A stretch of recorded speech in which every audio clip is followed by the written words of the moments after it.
Ya puse a grabar. Solo para confirmar con la clase anterior, debemos normalizar siempre los datos sin importar de la distribución de la que vengan. Sí, sí, hay que normalizar los datos siempre, ¿ya? Ya vamos a ver, por ejemplo, cuando la semana siguiente pasemos a ver imágenes y redes convolucionales que trabajan sobre imágenes. La idea siempre es la misma, siempre se normaliza, incluso siendo una imagen. Fíjese que las imágenes son datos que contienen números positivos siempre porque el color representa una propiedad física, que es la luminancia, pero igual, se normaliza, ¿sí? La data siempre se normaliza y la razón de ser de normalizar es que eh, uno mantenga siempre o trate de mantener siempre la data en una distribución conocida, ¿ya? Y como hemos visto, el, el proceso que lleva a cabo una red neuronal, que es hacer la función lineal más una función de activación, dadas las heurísticas que hemos visto de inicialización, uno puede permitir que las redes mantengan cierto comportamiento, cierta, cierto comportamiento sobre los datos, básicamente, ¿sí? Y eso garantiza que uno pueda hacer la optimización de forma adecuada. Hoy día vamos a ver algunas cosas más sobre eso, porque hay un problema más con el que se tiene que lidiar cuando uno tiene redes muy profundas, muy grandes, ¿sí?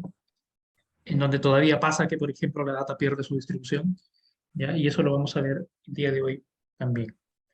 Pregunta Stevens, ¿hoy trabajaremos en un lab? Sí, vamos a trabajar con el laboratorio de inicialización, perdón, de optimización, ¿sí? Porque hoy día nos toca ver algoritmos de optimización. Eh, ok, vamos a empezar entonces. Si hay alguna pregunta, comentario sobre las clases hasta ahora, por favor me lo hacen saber mientras voy compartiendo pantalla. Profe, yo aprovecho de preguntar algo sobre la tarea. Ujú.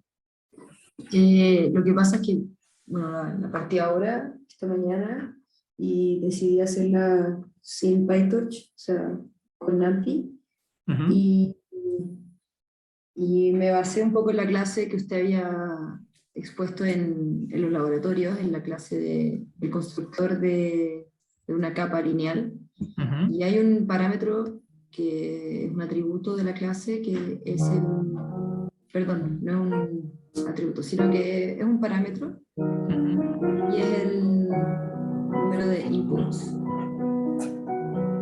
El número de, El número de inputs, ya, y quería saber si, por ejemplo, en nuestro caso de la tarea, que es un vector de, o sea, cada muestra son 16 valores, o sea, ujú, 16 variables. ujú. En ese caso, el número de inputs es 16 o es el mini batch de 20, porque para mí entender es el mini batch de 20. No, es que fíjate, la red neuronal es una función que recibe un dato. O sea, siempre tú tienes que verlo como que la red neuronal se diseña pensando en que por ahí entra un dato, ¿sí? Ah, ok, Y un dato tiene dimensión 16, ¿de acuerdo? ya. Sí, sí, Ahora, ya. que tú compongas un mini batch de un cierto número, tú puedes componer un mini batch de 20 datos, en donde cada dato tiene 16 variables. Mm. eh, eh, el procesamiento se hace en paralelo, o sea, cada uno de esos 16, cada uno de esos 20, de esas 20 muestras pasan por la red en paralelo. Por lo tanto, si tú envías 20 muestras, se generan 20 salidas. Ya, ¿De acuerdo? ya. Claro, sí. Sí, sí, Sí. sí, queda más claro. Entonces el número de inputs vendría siendo simplemente 16. Es siempre la dimensión de la data, sí, de entrada. Ok, Ujú. ok, gracias, profe. Ok. Y, por cada época entonces vendría pasando estas 20 muestras. Por cada época, no, porque el mini batch se procesa en paralelo. O sea, Ah, ya. en una sola pasada se hace el procesamiento de todo un mini batch. ¿sí? Entonces, las iteraciones en el entrenamiento son por cada, o sea, pasando por todos los mini-batches. Pasas un primer mini-batch, luego pasas otro mini-batch, y así pasas Ok, los, no sé, 50 mini-batches, y ahí recién terminó una época, ok, ¿sí? A la ok, siguiente, sí. vuelves a pasar la data de la misma forma. Siempre es, pasa, el grupo pasa entero y se procesa todo el grupo en paralelo, ¿ok? Ok, gracias, profe. Ok. Em, ok, bien, empezamos. ¿Hay alguna pregunta? ¿Alguna otra pregunta o comentario?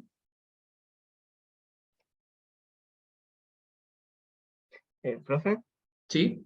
para ver el número de épocas y las capas ocultas que iba a tener el modelo, Ujú. era ir probando, ¿cierto? Sí, sí, Ya, sí, no, no hay de otra. Ujú. gracias, profe. Ok, ok. ¿Alguien más?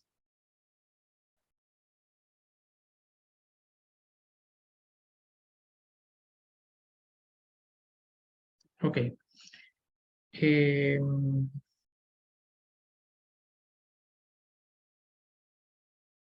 ok.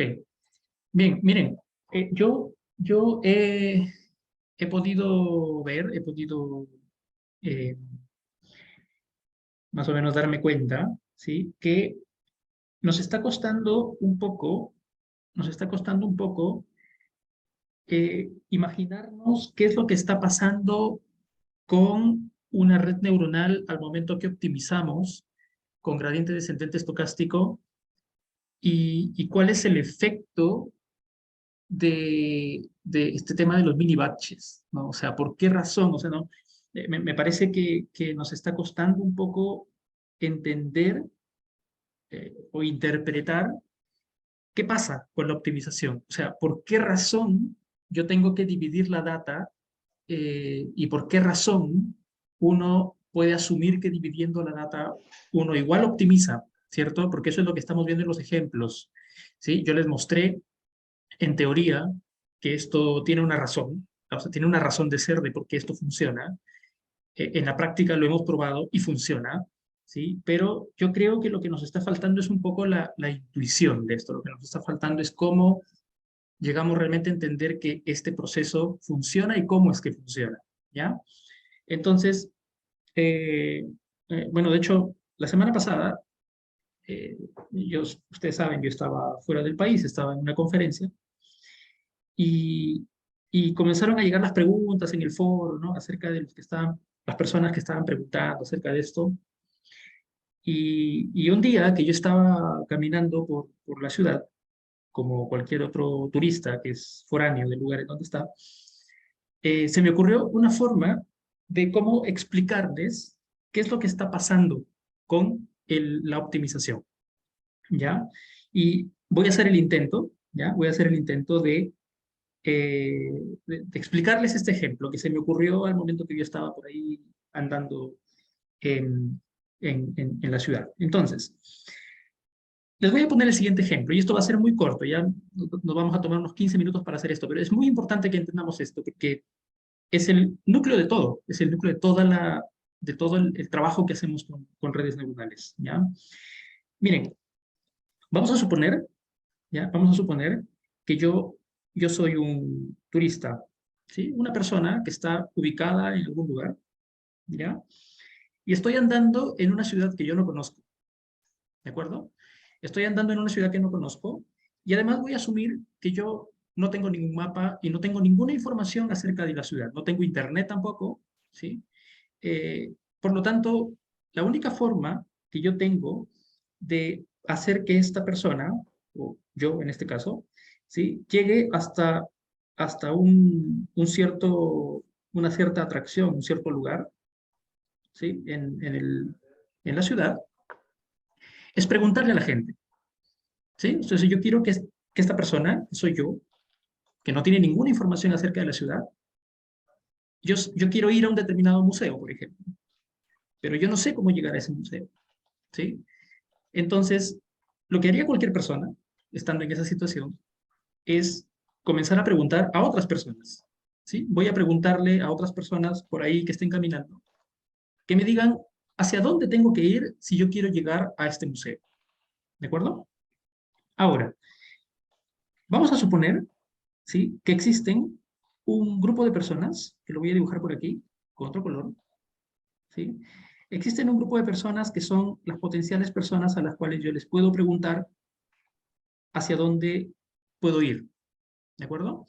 Pero estas personas pueden estar divididas en grupos dependiendo de su condición. Por ejemplo, hay un grupo de personas, que lo voy a marcar aquí en verde, que son locales, son personas que viven en esa ciudad y que por lo tanto saben y conocen la información verdadera de hacia dónde tengo que ir yo para llegar a este lugar. ¿De acuerdo? O sea, hay un grupo de personas que saben muy bien hacia dónde ir. Hay otro grupo de personas, lo voy a graficar en el grupo con amarillo. Hay otro grupo de personas que, por ejemplo, ya estuvieron en esa ciudad una semana, unos tantos días, y por lo tanto se ubican, pero no son expertos. Son personas que aproximadamente saben hacia dónde uno podría ir, pero podría ser que de repente, por ejemplo, por ahí no sepan exactamente la dirección correcta, pero más o menos saben por dónde uno tiene que ir. Y hay otro grupo de personas, que lo voy a marcar en rojo, que son las personas que no tienen ni idea, ¿sí? Son aquellas personas a las cuales si yo le pregunto, lo más probable es que me manden por otro lado. ¿De acuerdo? ¿Sí? Entonces, ¿se entiende la idea? ¿Sí? Yo quiero ir hacia un cierto lugar y hay varias personas a las cuales yo les podría preguntar y estas personas me podrían decir hacia dónde ir eventualmente dependiendo de su conocimiento. Hay personas que me dicen exactamente hacia dónde ir, hay personas que podrían darme una dirección aproximada, pero de repente no tanto. Y hay otras personas que no tienen ni idea y la verdad es que me podrían mandar por cualquier lado. ¿Sí? Entonces, ¿qué podría hacer yo? ¿Sí? ¿Qué podría hacer yo eventualmente si es que a todas estas personas inicialmente las tengo alrededor mío? ¿Sí? La primera situación. Supongamos que yo estoy parado en este lugar. ¿Sí? Yo estoy parado en este lugar y, ¿ok? Y les pregunto a todas las personas que están ahí, o sea, no solamente a una, sino que le pregunto a todas las personas hacia dónde tengo que ir. ¿De acuerdo? Las personas que son expertas, ¿sí? Las personas que están en verde, me dirán, tienes que ir en esa dirección. Entonces, dos personas me van a decir que tengo que ir en esa dirección. ¿De acuerdo? Las personas del grupo que conocen más o menos me van a decir, ¿sabes qué? Puedes ir por ahí y puedes ir por ahí. ¿Sí? Y la persona que no tiene ni idea, supongamos que me dice, tengo que ir en esta dirección. ¿De acuerdo? ¿Qué podría hacer yo? ¿Sí? ¿Qué podría hacer yo si yo no sé cuál es la expertise de esta gente? Yo lo que podría hacer para tomar una decisión es preguntarle a todos. Y una vez que le pregunto a todos, saco como un promedio de la dirección en donde me están diciendo todos. ¿De acuerdo? Entonces, si yo les pregunto, yo voy a sacar un promedio de todas estas direcciones y ese promedio de todas estas direcciones es, por ejemplo, esta flecha. ¿De acuerdo?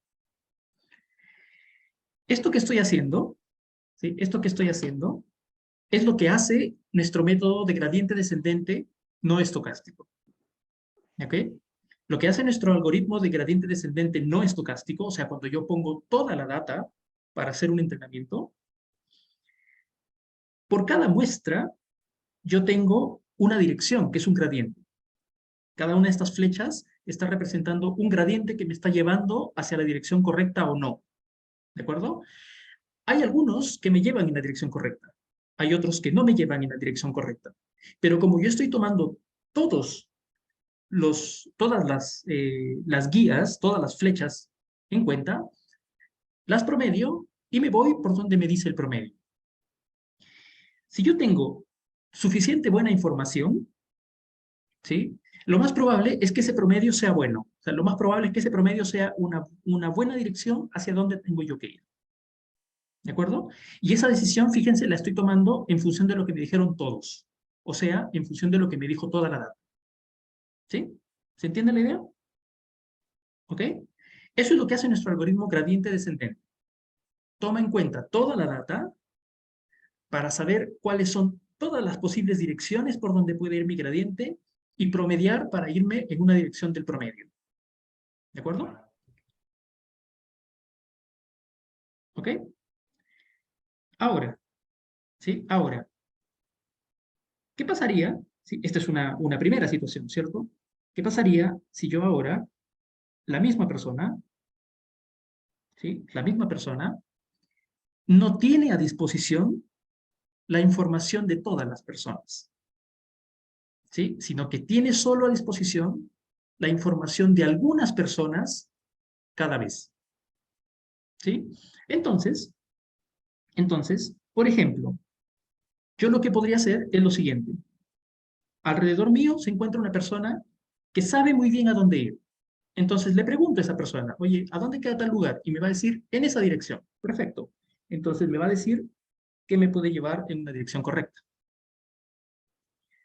Pero luego, cuando yo me encuentro en ese punto, ¿sí? Cuando yo me encuentro ahora en ese punto, la siguiente persona a la que le pregunto es una persona que no tiene ni idea de dónde queda este lugar. Y como igual le pregunto, porque yo no sé si es experta o no, esa persona me dice, tú tienes que irte en esta dirección. Yo me voy a esa dirección, me paro aquí, y luego la siguiente vez que yo pregunto, le pregunto a una persona que aproximadamente tiene una idea, y esa persona me lleva a este punto, ¿sí? Y entonces me voy a ese punto, y la siguiente vez le pregunto ahora sí a una persona experta, y la persona experta me dice, el lugar está en este punto, y me voy a ese punto, y así, ¿de acuerdo? Sí, fíjense la diferencia entre el primer esquema, en donde yo les preguntaba a todos y sacaba un promedio de hacia dónde irme, y esta segunda experiencia, en donde ahora le pregunto a cada quien, y cada quien me manda a una dirección distinta. ¿Sí? El experto me manda hacia la dirección correcta, pero de repente la persona que le pregunto la segunda vez no es tan experta y me manda por otro lado. La tercera persona me manda en una dirección aproximada y de repente la persona que me toca después, ella sí me manda en la dirección correcta. Y entonces fíjense que lo que estoy haciendo yo es fluctuar. ¿Sí? Estoy fluctuando en un espacio en donde, de haber sabido toda la información acerca de todas las personas, probablemente en lugar de haber hecho todo este recorrido, yo habría hecho un primer recorrido, por ejemplo, tal vez más aproximado, pero más directo. ¿De acuerdo? ¿Cuál es este segundo esquema? Este segundo esquema es el esquema más extremo que puede haber, que es cuando tú utilizas un solo dato para calcular el gradiente y irte en una dirección. Este es el esquema en donde yo tengo un gradiente descendente estocástico, ¿sí? Y en donde el tamaño del grupo de personas que yo utilizo para hacer un cambio en la dirección es 1. ¿Qué quiere decir? Que estoy teniendo mini batches de tamaño 1. ¿Sí? Mini batches de tamaño 1.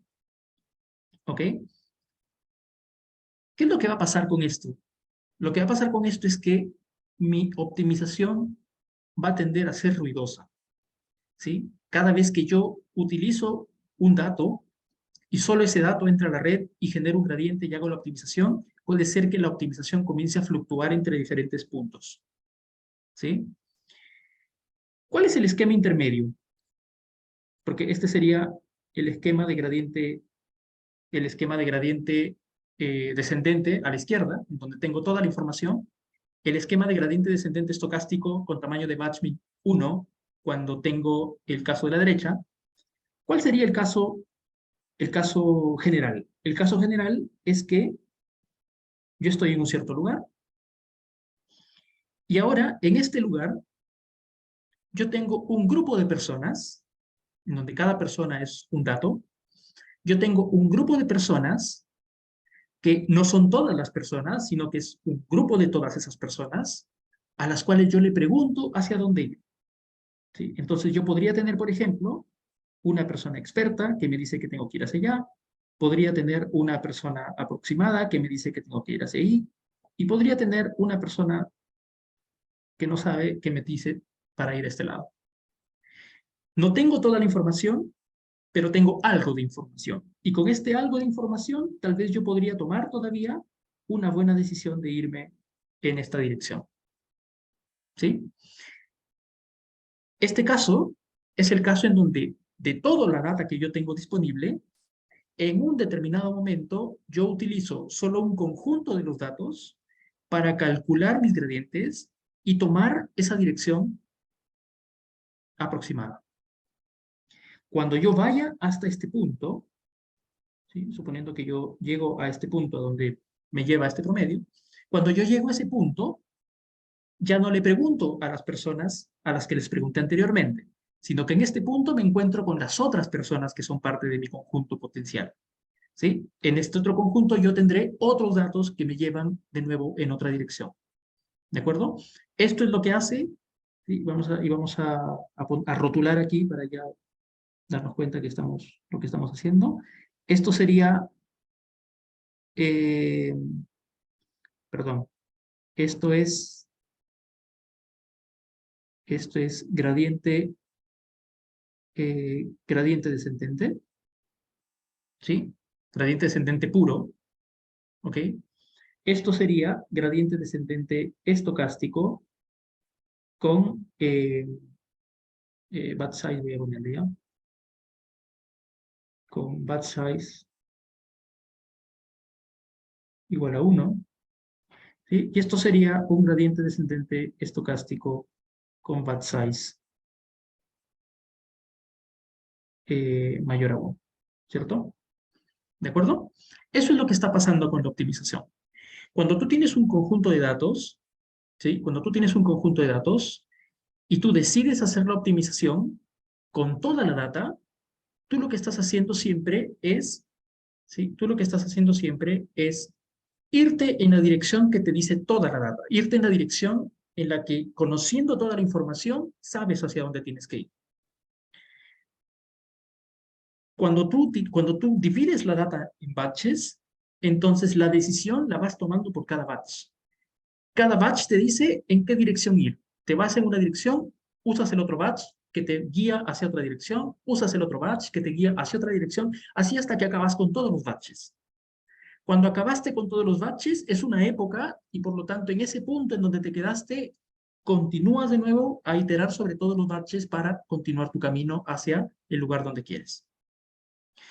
Si, si, si tú empiezas a hacer la pregunta uno por uno, es como que tomaras un dato y haces la optimización. Cada dato te va a llevar por un camino distinto, posiblemente más ruidoso, posiblemente que se va a demorar bastante más para converger. ¿De acuerdo? Pero es posible, ¿sí? Pero es posible. Eh, Profe, entiendo entonces que en el primero de los tres casos, GD, sería equivalente a usar un SGD con batch size igual al tamaño de la muestra, tamaño total de los datos, sí. Yanina, tamaño total de los datos, ¿sí?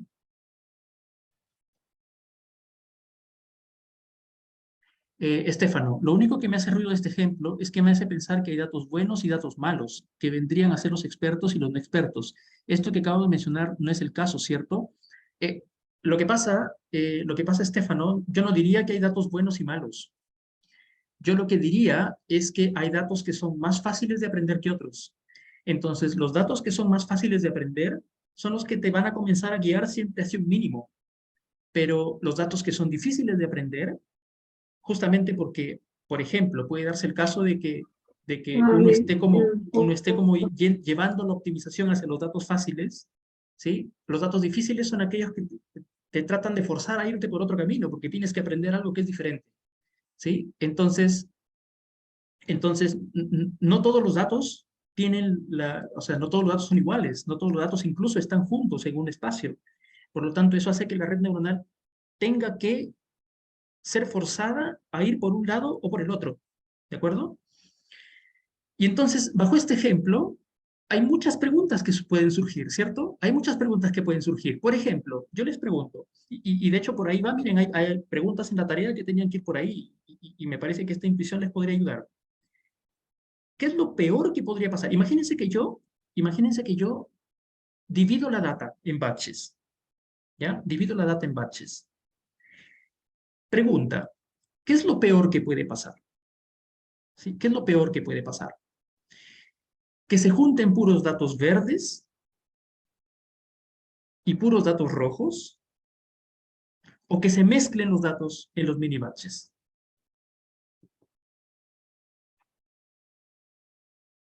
¿Qué me dicen?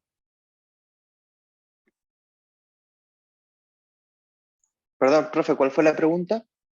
La pregunta es, ahora si me entienden, hay datos que me van a guiar hacia, digamos, claro, hay datos que me van a guiar hacia la optimización más fácil, que son los verdes en nuestro ejemplo, y hay otros que no nos guían tan bien, que son los rojos, ¿cierto? Si yo los divido en batches, ¿qué es lo que me conviene? Que haya un grupo de buenos y un grupo de malos, o que estos se intermezclen en los mini batches para hacer la optimización.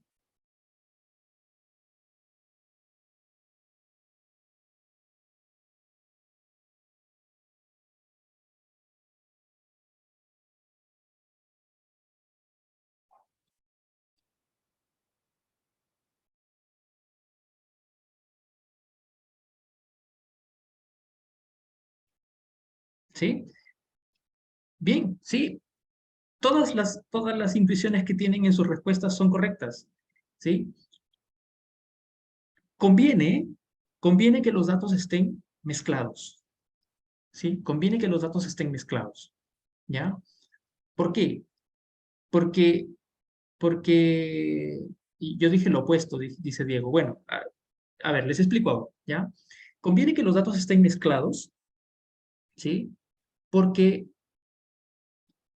fíjense que yo lo que quiero en este camino de flechas que me llevan al óptimo, yo lo que quiero es que ese camino sea lo menos ruidoso posible, ¿cierto? Quiero que sea lo menos ruidoso posible. Y,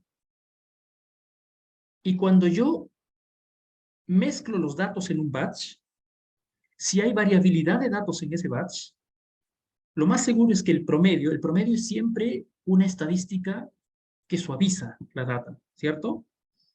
Ustedes pueden tener por ejemplo, una muestra de datos muy ruidosa, pero cuando ustedes hayan el promedio de toda la muestra, entonces les comienza a salir algo más suave, ¿cierto? Porque el promedio, si tiene un valor muy grande y un valor muy chiquito, te da algo intermedio, ¿cierto? Eh, y entonces el promedio siempre tiende a darte una buena aproximación, ¿ya? A darte una buena aproximación. Sebastián nos pregunta, pero en ese caso nosotros tampoco sabemos cuáles serían esas combinaciones para pasársela a la red, ¿no? Ah, perfecta pregunta. Entonces, si tenemos que mezclar la data, ¿sí? Si tenemos que mezclar la data, pero yo no tengo información acerca de cuáles son los buenos y cuáles son los malos, ¿qué es lo mejor que puedo hacer?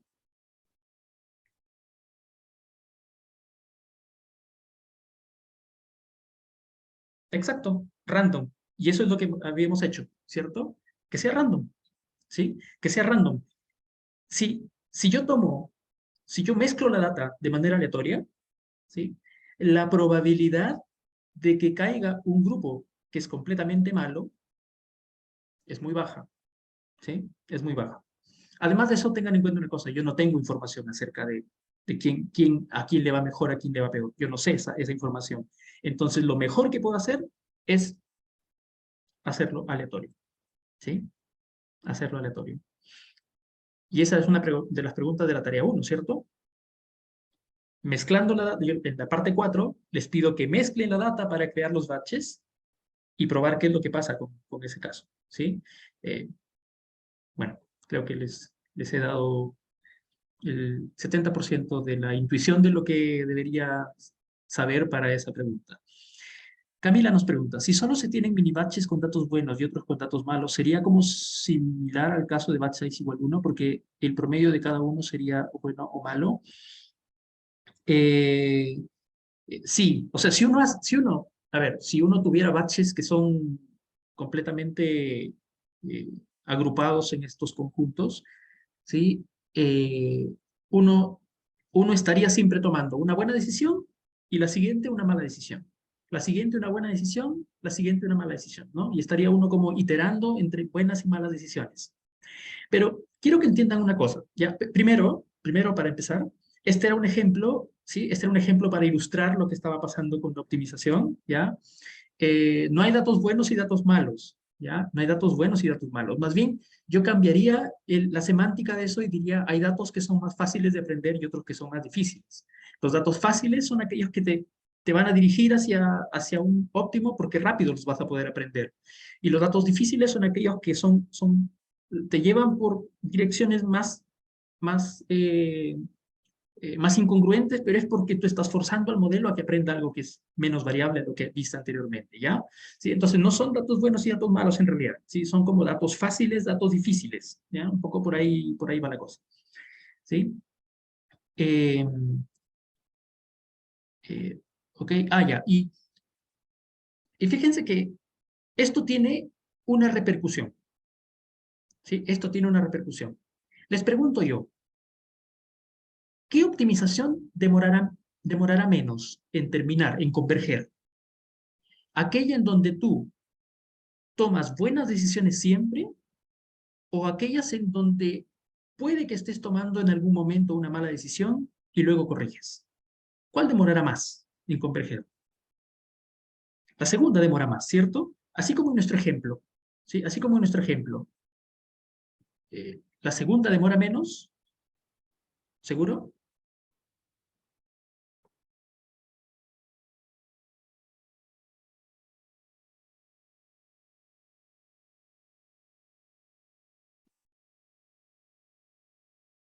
Me da la impresión que sí se sale de mínimos locales, ¿o no? Eh, a costa de que, a costa de que en algún momento, a costa de que en algún momento uno se pierda en la optimización también, ¿no?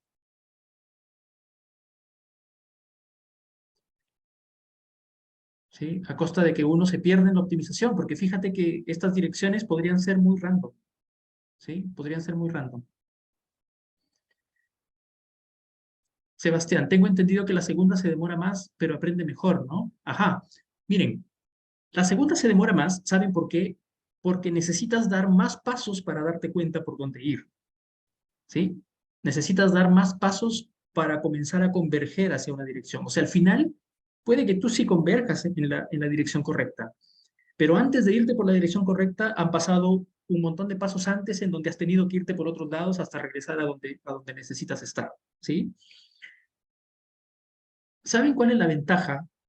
La ventaja es que vamos a ver hoy que existen algoritmos de optimización que ayudan a que nosotros cuando queramos hacer esto de que nuestras direcciones no son tan buenas, nosotros podamos ayudarle a este método, ¿sí? Y eso es justamente lo que vamos a ver hoy día, ¿ya? Y bueno, ha servido aclarar este punto inicialmente. Ya, Nina, empíricamente al menos me tardó menos con bat size igual 1 que con el tamaño de la muestra, por eso creo que podría depender del caso. Eh, eh, la tarea 1, fíjense ustedes que es, ¿sí? Es, primero, una función fácil de aprender, ¿ya? Segundo, es un modelo que no tiene tantos parámetros, ¿sí? No tiene tantos parámetros.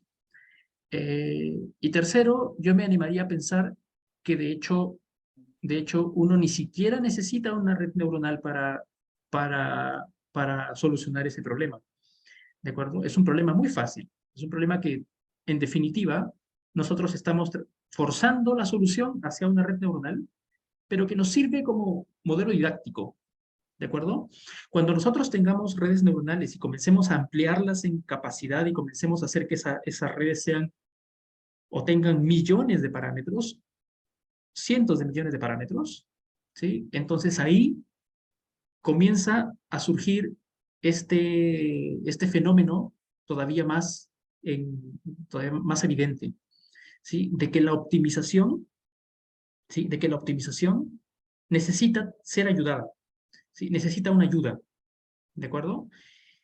¿Saben por qué también, saben por qué es eso? Eso es porque, fíjense que cuando yo tengo problemas más complejos, ¿sí? Cuando tengo problemas más complejos, realmente ahí es cuando puede que haya datos más difíciles de aprender que datos más fáciles, ¿sí? Y entonces ahí sí se nos arma un gran problema porque esos gradientes son muy complejos, son muy difíciles, ¿sí? Y la única forma de poder enfrentarlos es con un buen algoritmo de optimización ayudados por la idea de gradiente descendente estocástico, ¿sí? Que es lo que vamos a ver justamente el día de hoy, ¿de acuerdo? Ok, eso. Quería explicarles digamos, tratar de desentrañar un poco esto de la idea de la optimización usando los mini batches.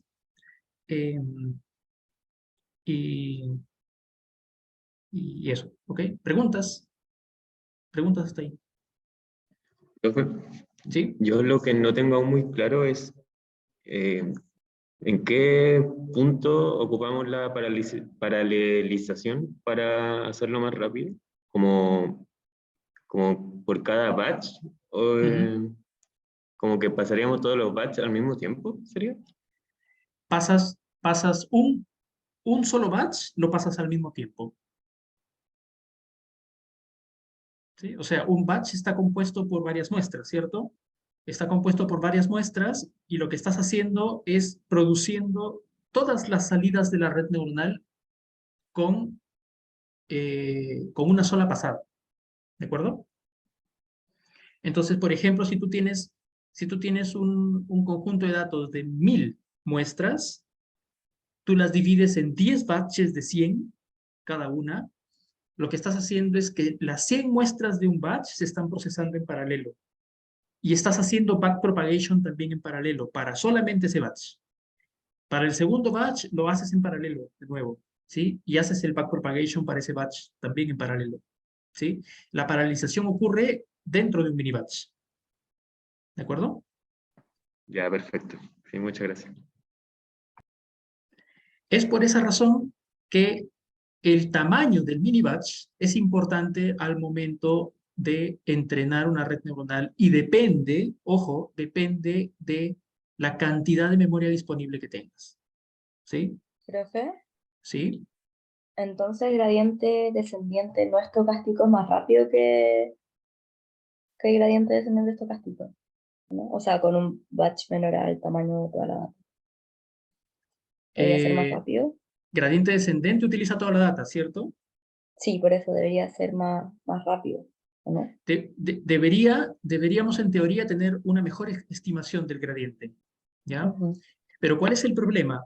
El problema es que va a llegar un momento en el que el problema que queremos solucionar tiene tanta data que no es posible calcular el gradiente para toda la data. Porque la data tiene, a ver, por ejemplo, la red neuronal, estas redes neuronales que hacen transcripción de imágenes a video, perdón, de texto a imágenes, estas redes utilizan 800 billones de datos, billones, o sea, 800.000 millones de datos, ¿sí? Es imposible hacer pasar todo ese conjunto de datos por un computador, o sea, por una red neuronal y tener una salida, ¿de acuerdo? Es imposible. Entonces, la única forma que tienes para entrenar esa red neuronal es utilizar gradiente descendente estocástico partiendo la data en mini batches. Fíjense que en ese punto ya no es un problema teórico, ya no es un problema de que SGD sea mejor que GD, o sea, que gradiente descendente estocástico sea mejor que gradiente descendente. Es que simplemente no puedo utilizar gradiente descendente con toda la data, porque no cabe, y porque es imposible poder funcionar así con una red. ¿Qué es lo que me queda? Hacerlo a través de gradiente descendente estocástico y tomar los mejores algoritmos de optimización y las mejores heurísticas para hacer que eso funcione. ¿De acuerdo? Eso es en la práctica.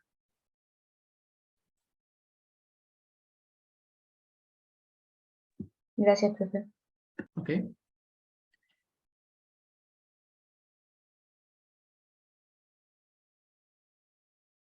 ¿De acuerdo? ¿Preguntas?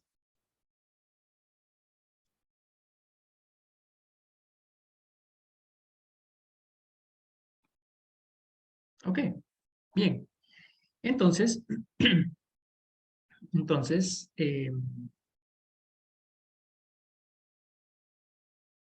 bien. Vamos a partir aquí entonces. ¿Sí? Algoritmos de optimización. Hasta ahora, lo único que nosotros conocemos es gradiente descendente, que utiliza toda la data para calcular el gradiente y hacer la actualización de los parámetros. Y gradiente descendente estocástico, que es esta forma en la que yo utilizo un grupo de la data, que es un batch, para hacer la actualización y luego paso al siguiente grupo, hago actualización, paso al siguiente grupo, hago la actualización. ¿Ok? Vamos a ver entonces ahora cómo le ayudamos a ese algoritmo del gradiente descendente estocástico, que es el que vamos a utilizar en la práctica porque Como les digo, la data no cabe para poder usarla completa en una red neuronal, entonces lo que nos queda es utilizar el gradiente descendente estocástico. Vamos a ver cómo podemos ayudarle, ¿ya? Vamos a partir, ¿sí? Vamos a partir por nuestra definición, ¿sí? Por nuestra definición. Esta es la forma como nosotros actualizamos pesos, ¿cierto? Yo tengo unos pesos o unos parámetros en algún momento, ¿sí? Y para actualizar los pesos de una siguiente iteración, tengo que aplicar la regla del gradiente descendente, que es parámetros menos ratio de aprendizaje multiplicado por el gradiente de la función de costo con respecto al parámetro. ¿De acuerdo? Esta es la fórmula que nosotros sabemos de gradiente descendente, ¿sí? ¿Qué problemas hay con esta fórmula? ¿Qué problemas hay con esta regla?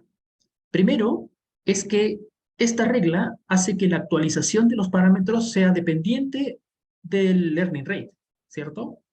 Si yo coloco, recuerdan ustedes lo que dijimos, si yo tengo un learning rate muy corto, muy pequeño, entonces hago que los parámetros cambien muy poco en cada iteración. Y si yo tengo un learning rate muy grande, entonces hago que los parámetros cambien mucho en cada iteración, ¿sí? Un segundo problema es que yo podría tener direcciones oscilantes en el mínimo, ¿sí? Como yo no tengo control sobre ese learning rate, y fíjense que tampoco tengo control sobre el gradiente, porque dependiendo de cómo viene la data, incluso en los mini batches, recuerdan este ejemplo que les di, el gradiente podría estar apuntando en una dirección que es completamente distinta a la que yo necesito para optimizar. Entonces podría ser que en estas actualizaciones yo esté oscilando alrededor de un mínimo, cuando en realidad yo quiero que la optimización vaya hacia el mínimo y trate de quedarse en el mínimo, ¿sí? También sucede, ¿sí?, que con esta regla de actualización uno puede quedarse pegado en estas, digamos, como situaciones de una función de optimización que no son buenas. Los platós, por ejemplo, que es cuando yo llego a una zona que es muy plana en la optimización y de ahí no me puedo mover porque no hay dirección de cambio, el gradiente es cercano a cero, ¿sí? O estos saddle points, que son aquellos puntos en donde, por ejemplo, es un punto de inflexión entre una función que viene bajando, como que se aplana un poquito y luego baja, ¿no? Entonces, esos puntos, esos lugares, esas zonas de la optimización, son muy difíciles de poder abordar con esta fórmula de gradiente descendente tal cual está aquí, ¿de acuerdo? Entonces, la idea es que necesitamos mejores estrategias para actualizar estos parámetros, ¿de acuerdo? Y eso es lo que vamos a ver ahora. Fíjense que estamos asumiendo que cada vez que yo hago una optimización es como que yo me estoy dirigiendo hacia algún punto de la optimización nuevo, que podría ser bueno o podría ser malo, ¿sí? Y por lo tanto necesito una mejor estrategia, ¿sí? Vamos a partir la exposición del día de hoy con una técnica, ¿sí? Una técnica de estimación que se conoce como Exponentially Weighted Average, ¿ya? Y es una técnica conocida para hacer estimación de tendencias, por ejemplo, en funciones o en series de tiempo, ¿sí? Y que nos va a servir de idea para entender todo lo que hacemos para optimizar o para mejorar un algoritmo de optimización para Deep Learning. Miren, vamos a suponer, ¿sí? Estas diapositivas no están en el GitHub, ¿sí están? ¿Deberían estar?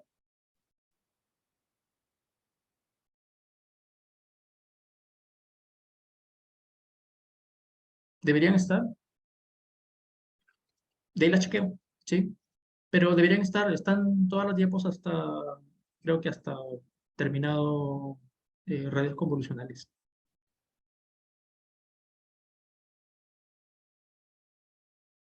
Ok. Supongamos que tenemos supongamos que tenemos, ¿sí? Supongamos que tenemos una secuencia de valores que varía en el tiempo, ¿ya? Entonces, son como observaciones de tiempo, ¿ya? Es una serie temporal, digámoslo así, ¿ya? Entonces, imaginemos, ¿sí?, que el eje de las ordenadas representa tiempo, ¿sí? Y el eje de las abscisas representa un valor en cada tiempo. Entonces, supongamos que yo tengo, por ejemplo, una función oscilante. Miren, fíjense esta función, ¿sí? Empieza en un punto, luego baja. De ahí sube, baja, sube, baja, sube, baja. Fíjense que cada momento está oscilando la función y está como creciendo su amplitud, ¿ya? Entonces, supongamos que yo quiero calcular la tendencia de esa secuencia. ¿Sí? Yo quiero calcular la tendencia. ¿Qué significa la tendencia? Que yo quisiera, en lugar de seguir la secuencia tal cual, como subiendo, bajando y estando en ese plan así como medio periódico, yo lo que quiero es calcular la tendencia. La tendencia significa quiero calcular como la función que sigue el comportamiento de esta secuencia oscilante, ¿ya? Lo que voy a hacer es calcular promedios en una ventana de tiempo. ¿Sí? Entonces, por ejemplo, voy a tomar una determinada ventana de tiempo. Por ejemplo, voy a tomar 4 puntos en un determinado momento y voy a calcular el promedio. ¿Sí? Y eso me va a dar una cierta estimación de más o menos en dónde se encuentra la tendencia de esta función. ¿De acuerdo? Solamente que en lugar, ¿sí? En lugar de utilizar una ventana de tiempo y calcular el promedio, yo lo que voy a utilizar es una forma de calcular el promedio, que es tomar el decaimiento exponencial de los valores en una determinada ventana. ¿Qué significa eso? Significa que, por ejemplo, si yo estoy en la posición 100, ¿ok?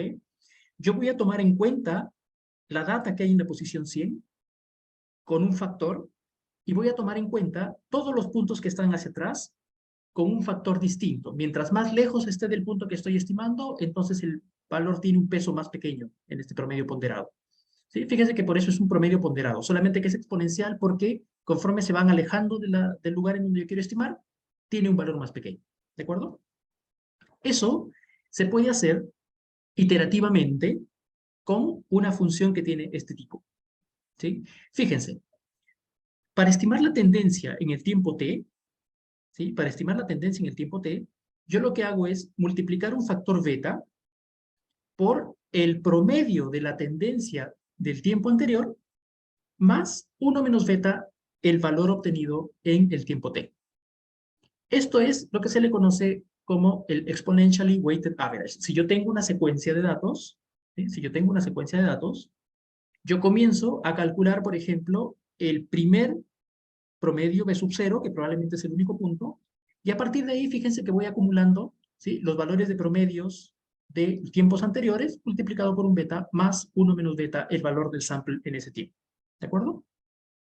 Uno puede hacer esto iterativamente. Si yo tengo estos datos de la serie almacenados en un vector, yo puedo ir calculando cada uno de estas estimaciones de manera iterativa, ¿cierto? Siempre es el cálculo del tiempo t, me sirve para calcular lo que viene en el tiempo t más 1 y así, ¿ok?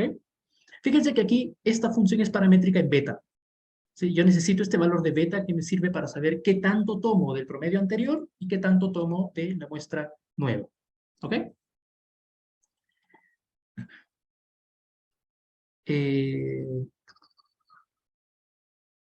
T sub T.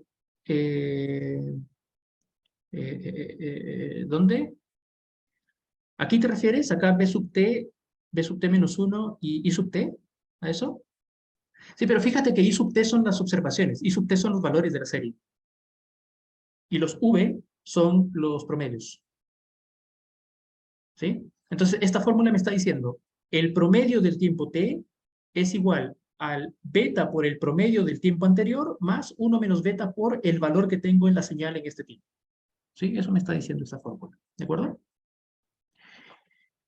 ¿Ok? Entonces, miren, si yo aplico esta fórmula a esta función que he dibujado aquí, ¿ya? ¿Sí? Lo que tengo es... bueno, hay que tener en cuenta también que beta tiene que ser un valor menor que 1, ¿cierto? Fíjense lo que obtengo, ¿sí? Haciendo el cálculo, ¿sí? Haciendo el cálculo, lo que obtengo es esto, ¿sí? La función roja es la que va midiendo la tendencia, ¿sí? La función roja es la que va midiendo la tendencia, y fíjense que al inicio, la función roja hace cualquier cosa, pero ¿saben por qué es? Porque no tiene suficiente información para poder calcular un buen promedio hasta ese punto. De repente, en algún momento, comienza a meterse dentro de la estimación ¿sí? Y comienza a calcular la tendencia. Fíjense que comienza a estabilizarse, es más estable que la serie original, ¿sí? La función roja es más estable que la función original, porque la función original como que hace mucho zigzag hacia arriba, hacia abajo, hacia arriba, hacia abajo. Sin embargo, la función roja comienza a irse bien en una dirección específica en esta tendencia. ¿De acuerdo? Ahora, hay un problema aquí, ¿sí? Hay un problema, y el primer problema que tenemos es que los primeros promedios, ¿sí? No tienen suficiente información en esta ventana de tiempo que estamos poniendo para calcular bien sus valores de estimación, ¿sí? ¿Saben por qué es eso? Eso es porque los primeros valores de beta, supongamos que beta yo lo uso con un valor de 0.99, por ejemplo, ¿sí? Supongamos que beta yo lo uso con un valor de 0.99, ¿sí? Los primeros valores de beta ponderan mucho las estimaciones anteriores por sobre las estimaciones del valor de la muestra, ¿sí? Ponderan mucho más. Pero conforme uno va multiplicando, porque fíjense que este beta se va como acumulando exponencialmente.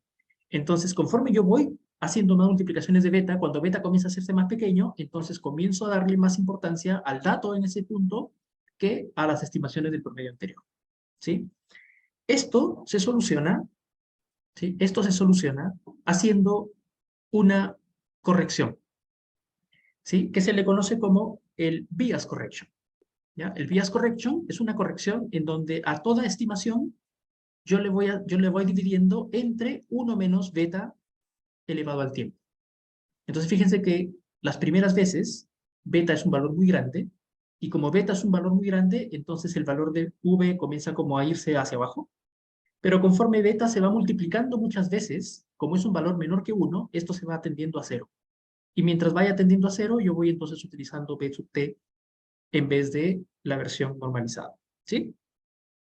Cuando yo utilizo el bias correction, lo que tengo es ahora esta función en amarillo, ¿sí? Lo que tengo es la función en amarillo, que ahora sí, fíjense, empieza siempre dentro de la tendencia, ¿sí? Y siempre hasta que en un momento se estabiliza y comienza a ser lo mismo que teníamos anteriormente con la función roja, pero siempre dentro de la tendencia.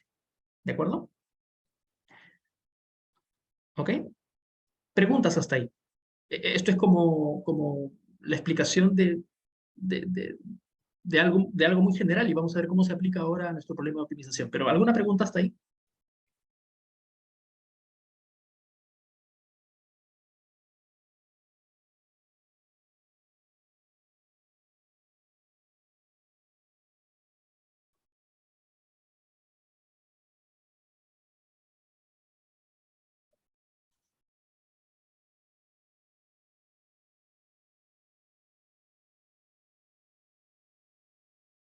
Primero, Diego Cortés, yo no entendí bien por qué, por qué sin la normalización empieza arriba.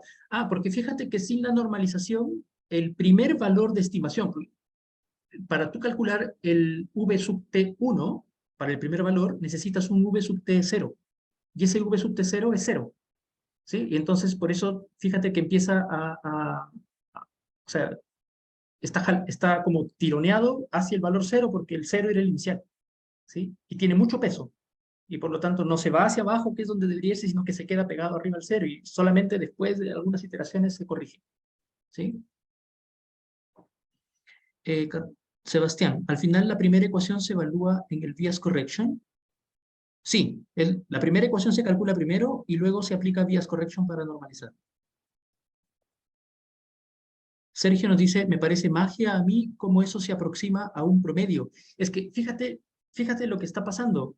Sergio, lo que está pasando, ¿sí? Lo que está pasando es que esto es en realidad lo que está representando que tú tomes en un cierto punto un promedio ponderado de esa muestra más un peso pequeño de la muestra anterior, más un peso todavía más pequeño del anterior, más un peso más pequeño del anterior, más pequeño, hasta que tiende a cero, y en algún momento ya dejas de utilizar datos anteriores para calcular tu promedio, ¿sí? Se llama exponentially weighted average, es porque la ventana de estimación que tú empleas, ¿sí? Utilizas todos los datos previos hasta un cierto punto, y de ahí en adelante ya no utilizas más, porque tampoco, eso ya también te puede malograr la estimación, ¿sí? Eso.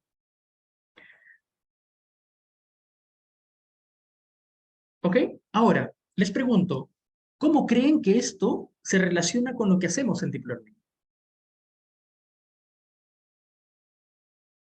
Miren, les pongo nuestro grafiquito de aquí de nuevo, ¿sí? Lo que estuvimos hablando, ¿ya?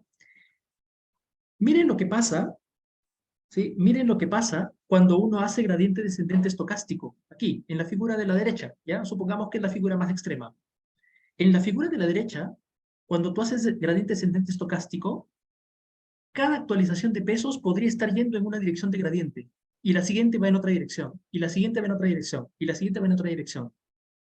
Fíjense que no sería interesante que yo pudiera, por ejemplo, voy a malograr mi grafiquito que hice aquí, no sería que yo tome, por ejemplo, las 10 primeras estimaciones de estos gradientes y calculo el exponentially weighted average. Y lo que hago entonces es que en lugar de hacer toda esa, digamos, como que esas transiciones ruidosas, ¿sí? Voy tomando el promedio de esas estimaciones y calculo una buena dirección, ¿cierto?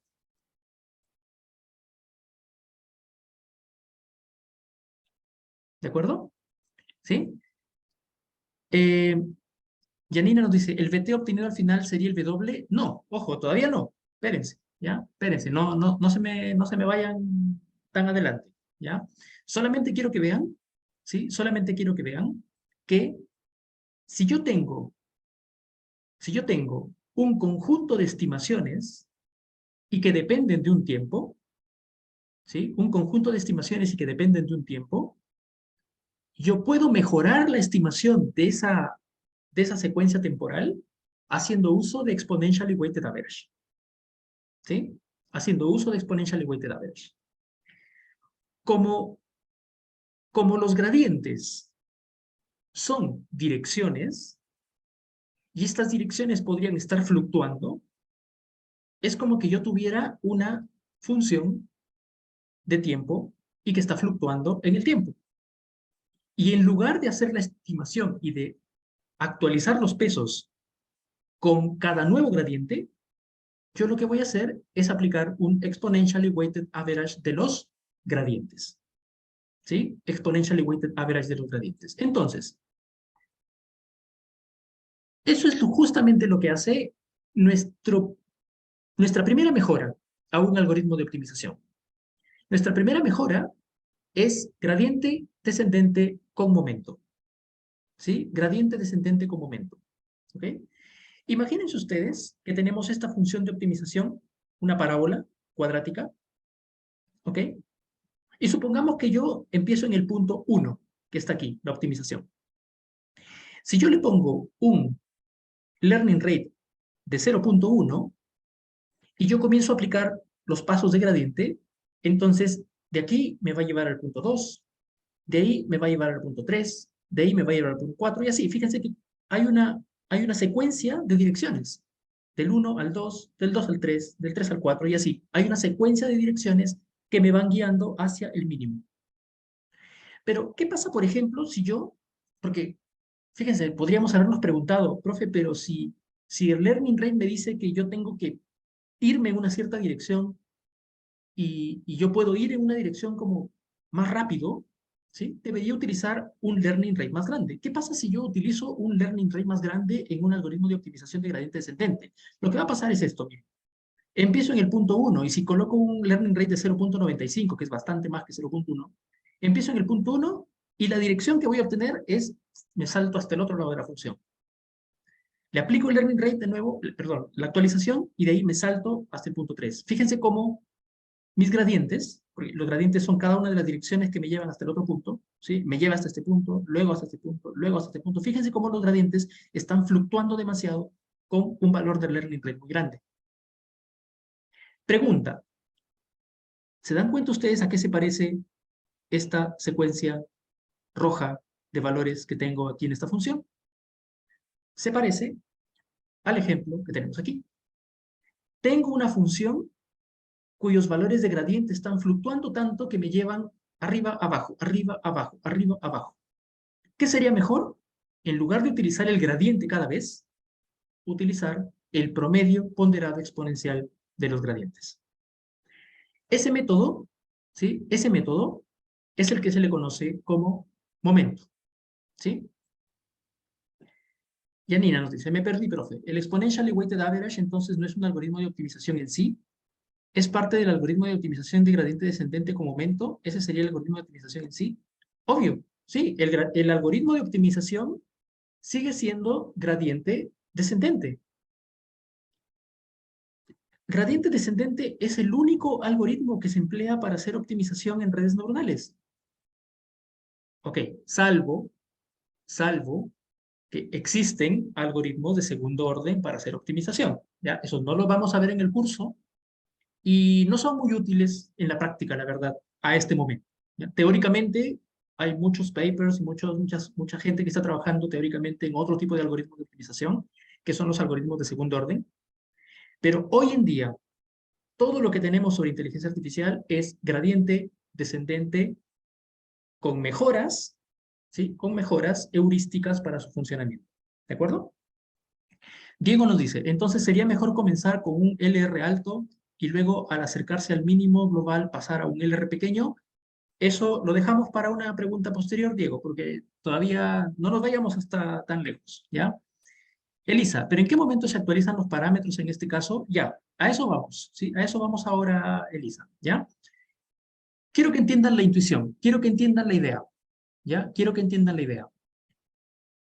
Cuando tú calculas una dirección de gradiente, con gradiente descendente estocástico, esa dirección corresponde con la dirección de un mini-batch.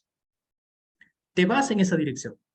Al siguiente mini-batch te vas a ir en otra dirección probablemente. Al siguiente mini-batch en otra dirección. Al siguiente en otra dirección.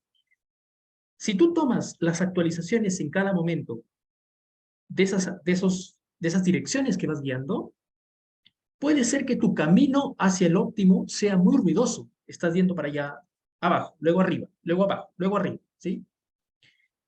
Si tú estimas mejor esas direcciones, vas a hacer que tu optimización comience a estabilizarse y a ir hacia realmente el valor que tú quieres, hacia la tendencia del gradiente, ¿sí?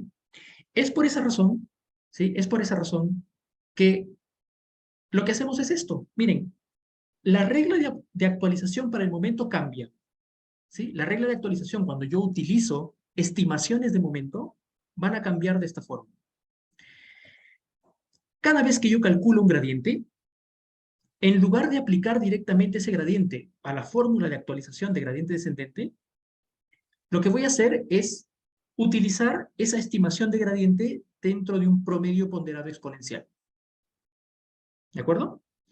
Fíjense que B sub t menos 1 va a ser la estimación de todos los gradientes anteriores que hubieron hasta ese momento, multiplicado por beta más 1 menos beta, la actual estimación que tengo del gradiente. Y eso, ¿sí? Y eso es B sub t. Este B sub t le aplico bias correction porque sabemos ahora que bias correction es necesario para que las primeras estimaciones de ese gradiente sean correctas.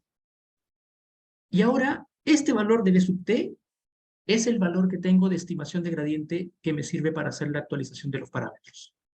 ¿De acuerdo? Fíjense cómo hemos cambiado la fórmula. Ahora, la actualización de los pesos ya no se hace sobre los gradientes directos, sino que se hace sobre la estimación promediada exponencialmente de los gradientes hasta ese momento. ¿De acuerdo? ¿Sí? ¿Se entiende la idea?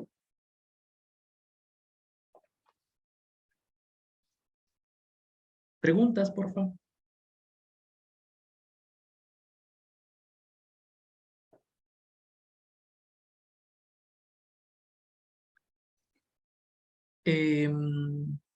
Yanina, o sea, tenemos un primer for para las épocas, luego otro para los batches y luego otro para sacar BT. No entendí.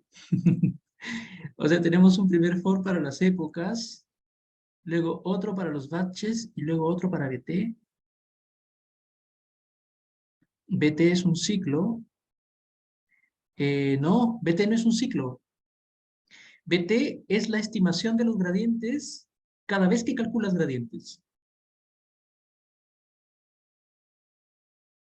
¿Sí? Entonces, si por ejemplo tú estás haciendo gradiente descendente estocástico, ¿sí? Gradiente descendente estocástico. Entonces, la estimación del primer batch es tu primer BT. Con el segundo batch, calculas otro BT, que es el promedio de todo lo anterior. Con el tercer batch, calculas otro BT, que es el promedio de lo anterior. Y así, ¿sí? Cuando llegas a terminar, tienes un último BT, pero la estimación queda. O sea, BT va a quedar con la última estimación de todo lo que tuviste anteriormente. Cuando empieces otra época, no es que vuelvas a cero, sino que esa nueva época se queda con el último BT que calculaste. El BT es una variable que solo se inicializó al inicio de todo y luego es una estimación de todos los gradientes que vengan a continuación. ¿De acuerdo?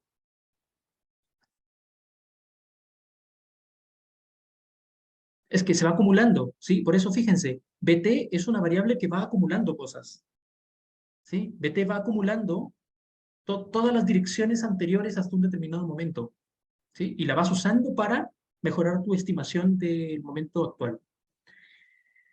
Sergio dice que el LR esté multiplicando BT no puede hacer que el peso igual oscile si LR es muy grande. Ahora vamos a ver con el ejemplo, ¿sí? Lo vamos a ver con el ejemplo, ¿ya? Miren, ¿ok? Entonces, fíjense qué es lo que pasa. Miren qué es lo que pasa. Cuando yo uso gradiente descendente normal con un learning rate pequeño, fíjense ustedes cómo la optimización se va yendo hacia el mínimo, pero llega un momento en el que comienza a hacerse muy pequeña porque el learning rate es pequeño. ¿Qué pasa si utilizo un learning rate grande sin momento? ¿Sí? La optimización oscila. Y cuando yo utilizo un learning rate grande con optimización de momento, fíjense que la optimización, ¿sí?, sigue el camino hacia el mínimo y en menos iteraciones. Fíjense que aquí arriba se demoró 11 iteraciones en llegar a este punto. Aquí con la quinta iteración, entre quinta y sexta iteración, ya llegamos al mínimo, ¿sí?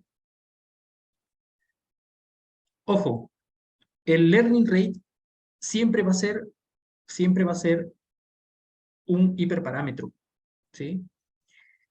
¿Qué estamos concluyendo con esto? Lo que estamos concluyendo es que yo puedo darme chances de tener un learning rate mejor que acelere la optimización si es que utilizo momento y que garantice al menos de que no me voy a demorar y fluctuar mucho en mi optimización para llegar al mínimo.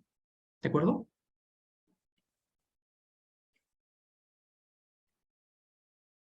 ¿De acuerdo? Entonces, ¿qué está haciendo gradiente descendente con momento? Estoy teniendo una mejor estimación del gradiente. Estoy calculando la tendencia del gradiente. Y si calculo la tendencia del gradiente, es que me estoy yendo por un mejor camino hacia la optimización y más rápido. ¿Sí? Yanina, profe, entonces el W es el BT-1 en la siguiente pasada. No. No.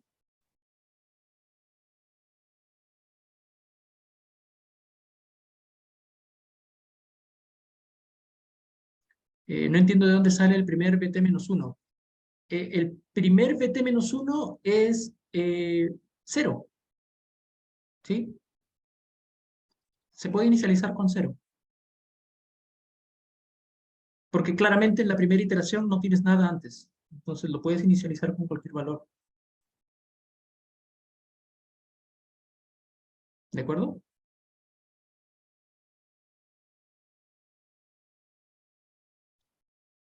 Elisa, profe, ¿el BT se actualiza con cada muestra o con cada mini batch?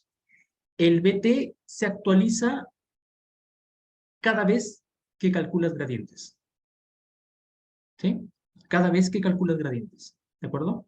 Entonces, si estás haciendo gradiente descendente estocástico con mini batches, siempre se calcula un gradiente para cada mini batch. Por lo tanto, ahí estarías actualizando BT por cada mini batch. ¿De acuerdo?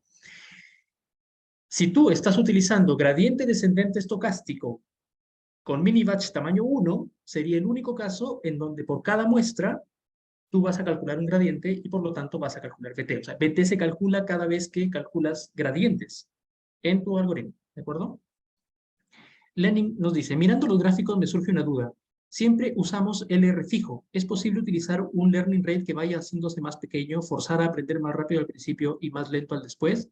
Sí, Sí, eso lo vamos a ver luego porque en realidad eso no tiene mucha connotación teórica, es básicamente la forma nomás de cómo modificamos el red. Eso es una heurística incluso que está implementada en todos los frameworks, pero no tiene ninguna, ¿cómo les puedo decir? No tiene ninguna connotación teórica, ¿sí? Eh, es tan heurística que uno podría aplicarla eh, como una regla ad hoc para cada tipo de entrenamiento, ¿ya? Y que a veces funciona y a veces no. Así que es eso. Pero ahora lo que estamos viendo es el core del algoritmo de optimización, ¿de acuerdo? ¿Sí? Lo que quiero que entiendan aquí es que fíjense que no estamos modificando el learning rate. Lo que estamos haciendo es estimando mejor los gradientes, ¿sí? Y al estimar mejor los gradientes es que tienes chances de que ese algoritmo funcione siempre. Y dicho sea de paso, siempre va a ser mejor utilizar momento que no utilizarlo ante algún algoritmo en particular, ¿sí? Porque es una heurística muy buena, que tiene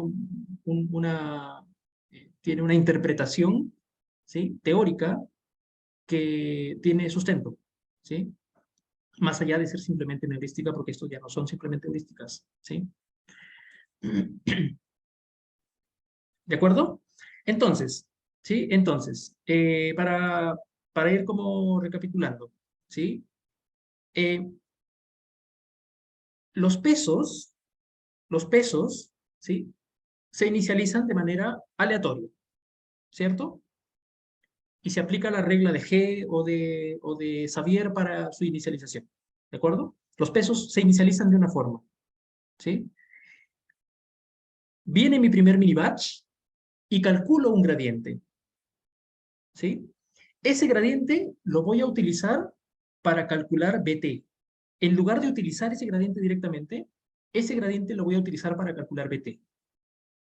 Y ese BT es el que utilizo para calcular la primera actualización de pesos que al inicio fueron aleatorios, ¿sí?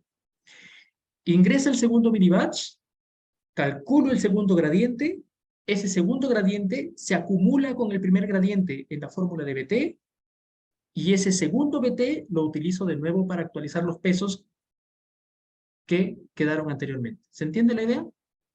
¿Sí? Ingresa un tercer mini batch, calculo gradiente, ese gradiente sirve para hacer una nueva estimación de BT, y ese BT sirve para actualizar los pesos de nuevo. ¿De acuerdo? Ok, ¿sí? Entonces, primer corolario de todo esto, gradiente descendente con momento me permite calcular una dirección mejor, una mejor estimación de la dirección de la optimización que hace que yo me dirija hacia el camino correcto más rápido. ¿Ya?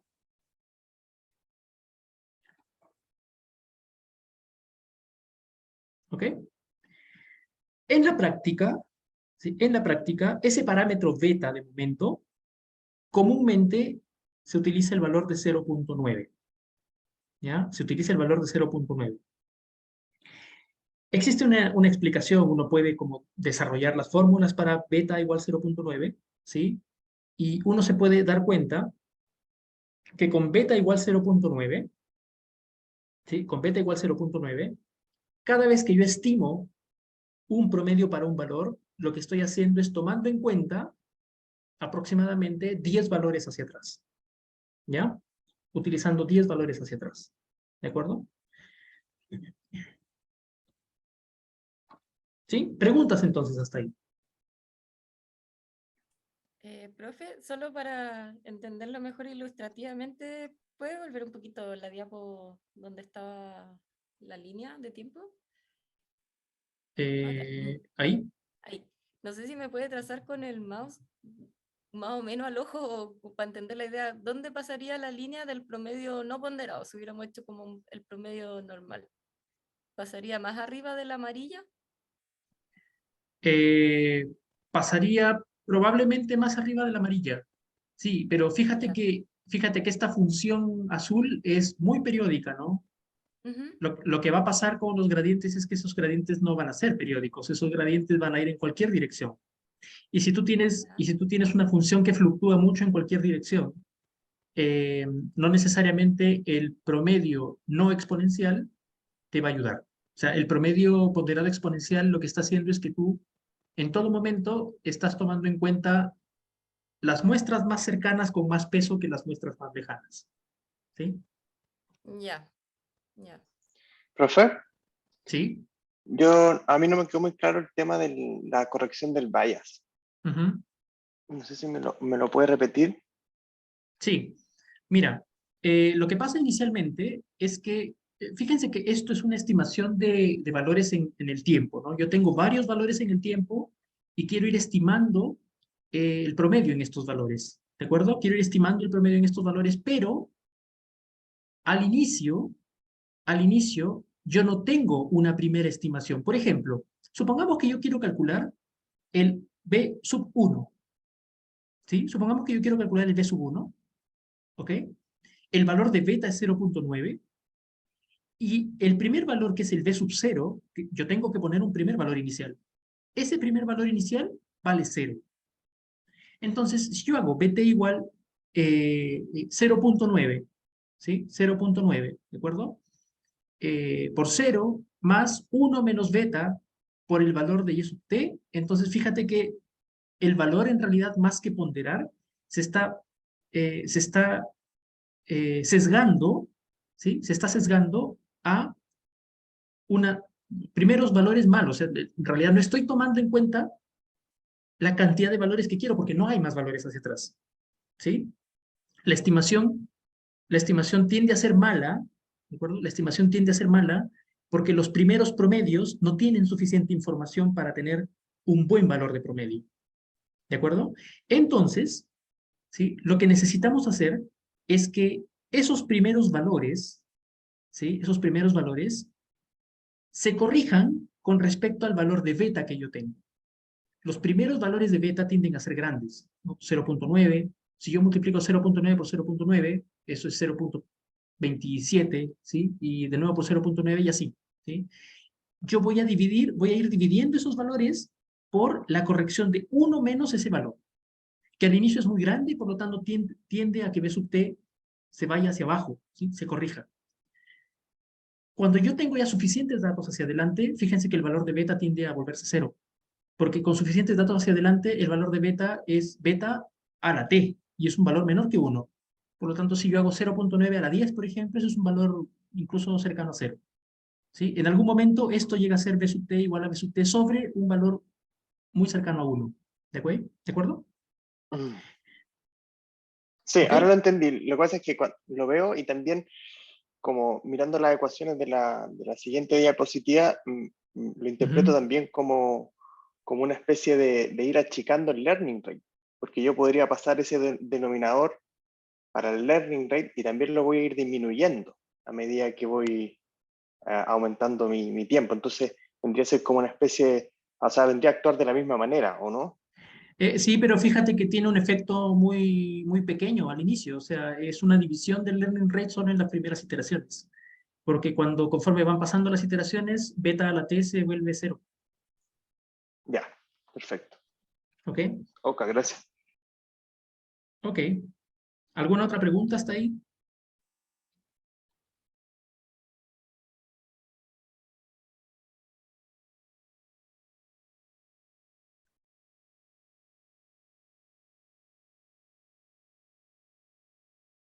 ¿Alguna otra pregunta hasta ahí?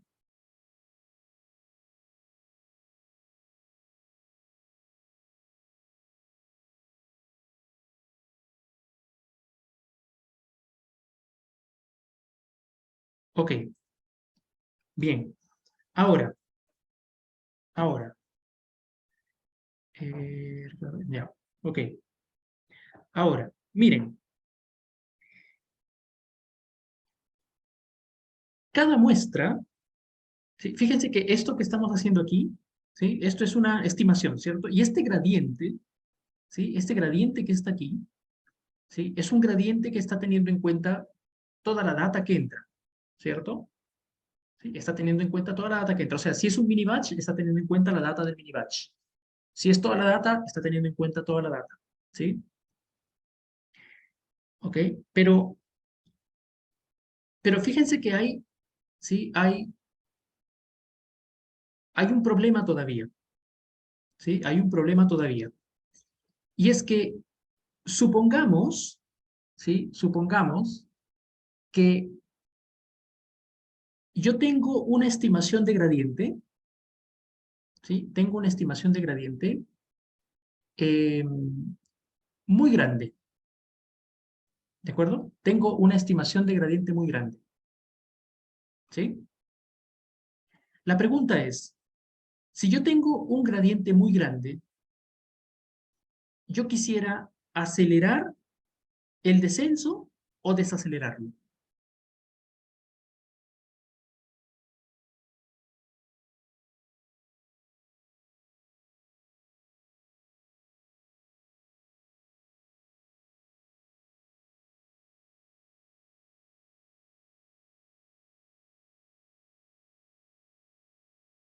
¿Mm? Desacelerarlo. ¿Y Puede por qué? ser desacelerarlo, ¿Y por qué? porque me puedo pasar de la solución.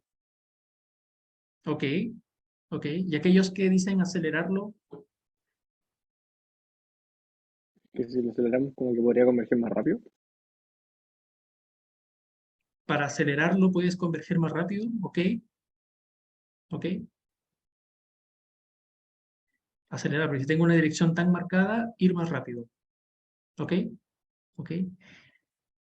Ahora, así como está nuestro método ahorita, yo no tengo opción de hacer ni una de las dos cosas. O sea, yo no tengo opción ni de acelerarlo ni de desacelerarlo, ¿cierto? El learning rate es estático por ahora, es fijo. De hecho, si hay un buen gradiente, yo no voy ni más rápido ni más lento, simplemente voy en esa dirección. Si tengo un mal gradiente, igual, o sea, voy igual a una misma velocidad. ¿Sí? Fíjense ustedes que la velocidad se está manteniendo siempre, ¿sí? Por ejemplo, en el gráfico de abajo dice Yanina, en el punto 1 me gustaría ir más rápido y en el 5 más lento. ¿Ok? ¿Ok? ¿Y cómo podría ser eso, Yanina? ¿Cómo podría ir en el punto 1 más rápido y en el punto 5 más lento?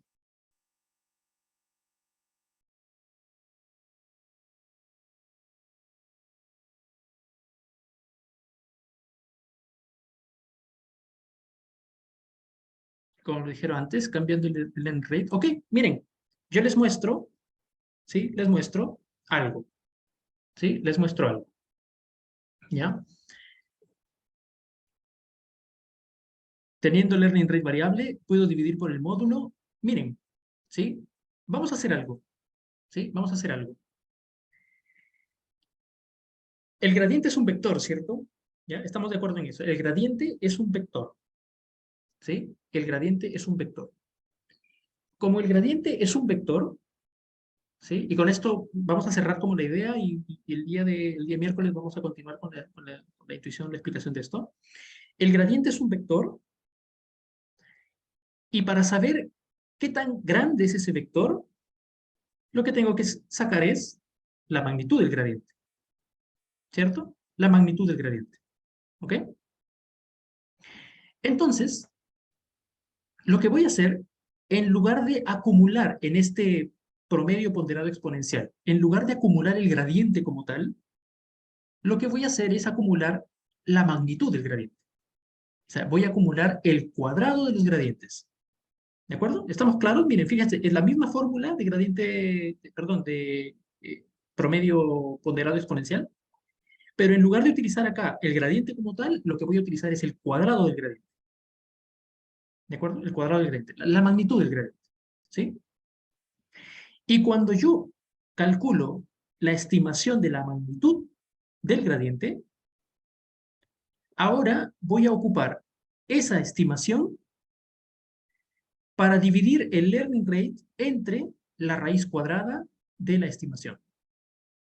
Porque fíjense que la estimación me da la magnitud, ¿cierto? La raíz cuadrada de la magnitud, perdón, sí, de la estimación de la magnitud. Y nuestra fórmula para este algoritmo, porque este es un nuevo algoritmo RMS Pro, fíjense que sigue tomando en cuenta el gradiente aquí, o sea, no, ya no usamos momento, sino que estamos acumulando la magnitud del gradiente con promedios exponenciales para el learning rate dividirlo entre la raíz cuadrada de esa aproximación. Y Anina nos dice, ¿y ese E de dónde salió? ¿Alguien sabe de dónde salió ese E? ¿Alguien tiene idea de dónde salió ese E? Es algo que empleamos mucho en computación, ¿cierto? ¿Otro hiperparámetro? No. Un epsilon nomás para. Es un ¿Para error qué? como está. Como para evitar, por ejemplo, que eso se fuera a raíz de 0. Eso, exacto. ¿Sí? Este valor de... Fíjense que en computación uno nunca puede asegurar que un denominador va a ser... uno nunca puede asegurar que un denominador va a ser diferente de 0. ¿Sí? Tenemos que asegurarnos que si en algún momento, por alguna ocasión de la vida, b sub t es 0, esta raíz cuadrada de aquí todavía tenga un valor aceptable. ¿Sí? Profe, ¿Sí? y no sé si ya lo dijo, pero ¿y por qué lo hacemos sobre el cuadrado de los gradientes en vez de los gradientes? ¿Cómo cuál es qué mejora Porque con esto? el cuadrado del gradiente es la magnitud. Ujú. ¿Sí? Es la magnitud. Es simplemente qué tan Ya. grande es esa dirección hacia donde tú quieres ir. Ah, ya. ¿Sí? ¿Ok? ¿De acuerdo? Este algoritmo se le conoce como RMSPROB, ¿sí? RMSPROB, y tiene una ventaja, ¿sí? Y tiene una ventaja. Es que como estamos calculando magnitudes, ¿sí? Como estamos calculando magnitudes, ahora cada parámetro, ¿sí? Cada parámetro tiene una determinada magnitud de dirección, ¿sí? Una determinada magnitud de dirección. Y por lo tanto, cuando hay gradientes que para un determinado parámetro se van hacia una cierta dirección con una cierta magnitud, yo controlo cuánto tiene que ser el learning rate para ese parámetro. ¿Por qué? Porque estoy dividiendo entre la magnitud del cuadrado de los gradientes. ¿De acuerdo? Fíjense que esto va a depender de cada W.